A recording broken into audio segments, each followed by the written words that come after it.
हिंदी साहित्य से एमए कर रहे, उच्च शिक्षा प्राप्त कर रहे प्रिय विद्यार्थियों, हम अब तक कई कहानीकारों को समझ चुके हैं। अब जिस कहानीकारा मन्नू भंडारी के बारे में आज हम जानेंगे और फिर इसके बाद इनकी चर्चित कहानी यही सच है पर विचार करेंगे, मंथन और अध्ययन करेंगे। मन्नू भंडारी के बारे में हम इतना जान लें कि ये अभी भी मौजूद है, दिल्ली में है।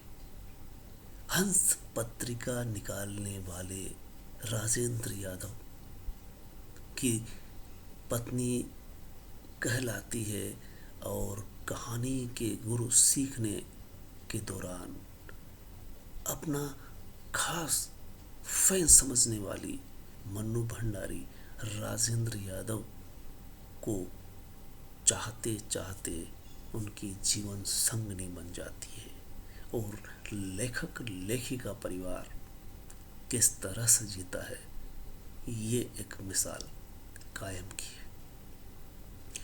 हम यहाँ पर कुछ अलग तरह से विचार करेंगे। हमारी 15 कहानियों में से 2 महिला लेखिका है। एक को आप जान चुके हैं, कृष्णा सोबती, बादलों के घेरे में, जिनकी कहानी हम यहाँ अध्ययन कर रहे हैं। और दूसरी कहानीकारा है मन्नू भंडारी। तो मन्नू भंडारी से आप अपरिचित न रहें। इनका बहुत ही चर्चित उपन्यास बाल मनोविज्ञान पर आपका बंटी, जिस पर फिल्म भी बनती है, और इतना हृदय स्पर्शी उपन्यास है कि किस तरह से एक लेखिका ने बच्चे की आवाज़ बनकर के शब्द वाक्य बनाए हैं, लिखे हैं, जैसे वो बच्चा ही लिख रहा है, बोल रहा है, महसूस कर रहा है, बच्चा होकर के। और ये काम सिर्फ और सिर्फ एक माँ कर सकती है, महिला लेखिका कर सकती है। बहुत वर्षों तक ये सवाल रहा कि कहानियों में लेखक अपने परिवेश और जीवन सत्य को उजागर करते हैं। वो जो कुछ देखते हैं, अनुभव करते हैं, वही उनकी कहानियों में आता है। महिला लेखिकाएं भी लंबे समय तक उसी परिस्थिति में, उसी गद्य पर, उन्हीं समस्याओं पर जो लेखक लिखा करते थे, लिखती रही, रचती रही, उसी दृष्टिकोण से। तब पुरुष के मन से नारी मन तक पहुंचा जाता था और उन लेखिकाओं ने भी कुछ ऐसा ही किया, उसी पैटर्न पर चलती रही। ये परिवर्तन आता है मन्नू भंडारी, कृष्णा सोबती और बाद की लेखिकाओं के माध्यम से। नारी लेखिकाओं ने पारिवारिक परिवेश को उसके संक्रांत रूप में उद्घाटित करने का जब काम किया, तब वो स्त्री मन को पुरुष के मन से अलग कर पाती है और एक नया धरातल रचती है।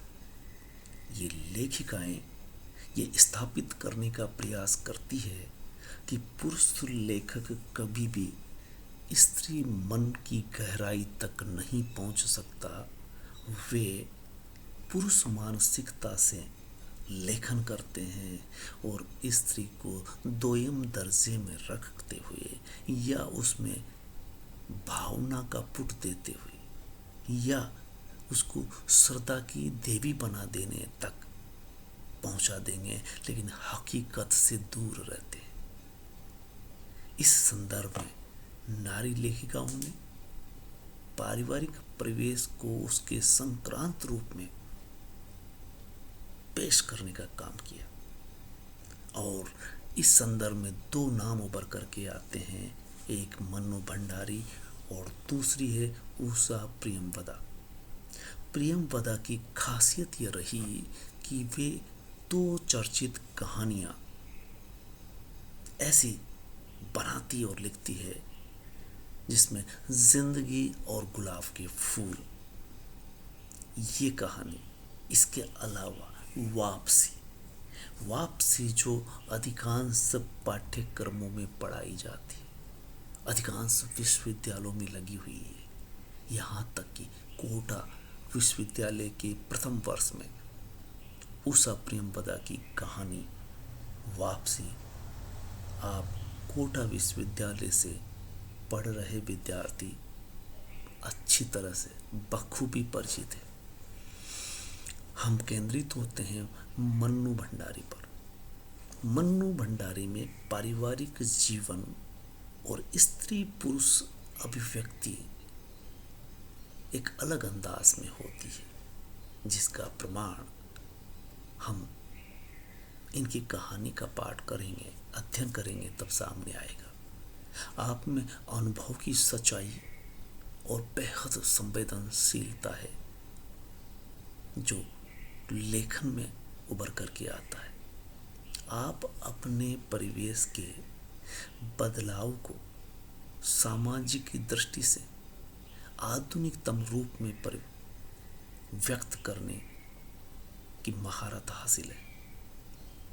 उनकी कुछ कहानियों से हम समझ सकते हैं। अकेली, अकेली नाम से एक ऐसी कहानी है जिसका पति सन्यासी हो जाता है, पीछे रह जाती है बुआ। लेकिन ये सन्यासी पति वर्ष में एक बार परिवार में लौटता है और महीना भर रह करके वापस वर्ष भर के लिए गायब हो जाता है।